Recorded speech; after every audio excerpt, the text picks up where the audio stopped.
The following opinions are solely those of BoatTEST.com and its test captain. Hi, I'm Eric Colby for BoatTEST.com. Today we're going to be doing a full performance evaluation and inspection on the Sailfish 270cc. Sailfish tells us this is an affordable blue water fishing boat with the amenities that a family is looking for. Let's see how the whole package comes together. At 28 feet 2 inches long with a 9-foot beam, the 270cc has a big boat feel. We measured cockpit depth at 30 inches at the stern and 40 inches at the bow. The 270cc stern shows us the mix of fishing gear and recreational accessories that help enhance the boat's versatility. Our test boat was equipped with a splash well tool rack, rod holders, cup holders, and a retractable ski pylon. Opposite to port, there is a transom door, and notice Sailfish's dot matrix non-skid that the manufacturer says is easier to clean. There's a 4-step stainless steel boarding ladder and its own locker. Moving into the cockpit, Sailfish offers this 40-inch wide bench and corner rear jump seats as options. The bench seat can be removed from its frame. This lets crew members access mechanical systems such as the pumps for the live well and bilge. Sailfish includes 2 of these removable fender clips in the 270cc's standard equipment list. They make it easy to quickly deploy a fender when docking or rafting up. There are bolsters to lean against when fishing, and down low we saw racks for rods and landing gear, stainless steel tow rails, and dedicated spots for downrigger balls. On the back of the leaning post, our test boat had a tool holder, a freshwater sink, 2 cup holders, and a 35-gallon live well. Open this hatch in the base of the leaning post to access the shutoff valve for the live well. For the captain's and companion seats, our test boat had folding footrests and fold-up bolsters and armrests for the seats. Sailfish designed the 270cc's dash with space for 2 12-inch navigation screens on each side of the digital instruments. The compass is correctly positioned in line with the steering wheel, and the accessory switches and gauges are protected by the extended eyebrow. The positioning of the trim tab buttons made them comfortable to use. Ahead of the companion seat are 2 cup holders and this storage tray with expandable netting. In addition to enhancing the driver's and companion's riding comfort, the angled footrest has a hinged hatch that opens convenient storage. Checking out the optional T-top, it comes with 4 rocket launcher-style rod holders, a locking radio box, and spreader and courtesy lights.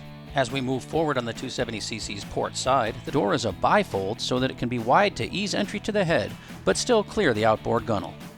Inside, our test boat has the optional sink and toilet, plus storage netting and trays, and a screened port. A bungee cord secures the bow table in this rack, and 2 hatches provide access to the helm rigging.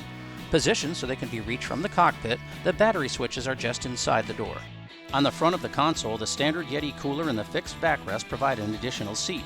Just ahead, this in-deck locker is large enough for a fender or 2, and outboard on each side are 260-quart insulated fish boxes with overboard drains and hatches that secure closed with rubber latches. We can see the windlass being a popular option on the 270cc. Below, this hatch provides access to the road locker. Bottom cushions and removable backrests turn the 270cc's bow into a comfortable lounging area, and a table can be clipped into this bracket. The LED courtesy light next to the bracket is one of 7. Now let's see how the 270cc performs. Sailfish offers the boat with twin outboards from Yamaha and Mercury up to 400 horsepower total. Our test boat was powered by a pair of 150 horsepower Mercury 4-stroke outboards turning Inertia Eco 14x19 3-blade stainless steel propellers through 1.92 to 1 reductions. Our 270cc had an estimated test weight of 7,955 pounds, and we ran in 1 to 2 foot seas and 15-knot winds that were gusting to 20.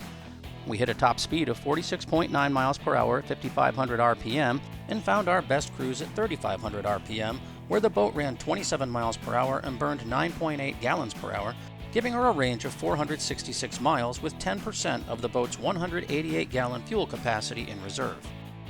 In acceleration tests, the 270cc planed in 3.9 seconds and ran to 20 miles per hour in 4.4 seconds and to 30 miles per hour in 6.6 seconds.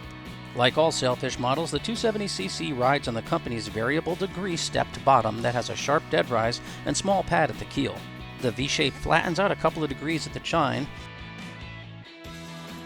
When we put her through a series of turns on our windy test day, the 270cc carved clean arcs through the chop and held her course in a crosswind. Lowering the trim tab opposite of the wind direction kept the boat level, and the flared bow design did a good job of knocking down spray. The 270cc is a comfortable boat to drive in myriad conditions. She has the size to head offshore and get home safely, and the passenger space to comfortably accommodate the family with a few optional accessories. And that wraps up our look at the Sailfish 270cc. For BoatTEST.com, I'm Eric Colby.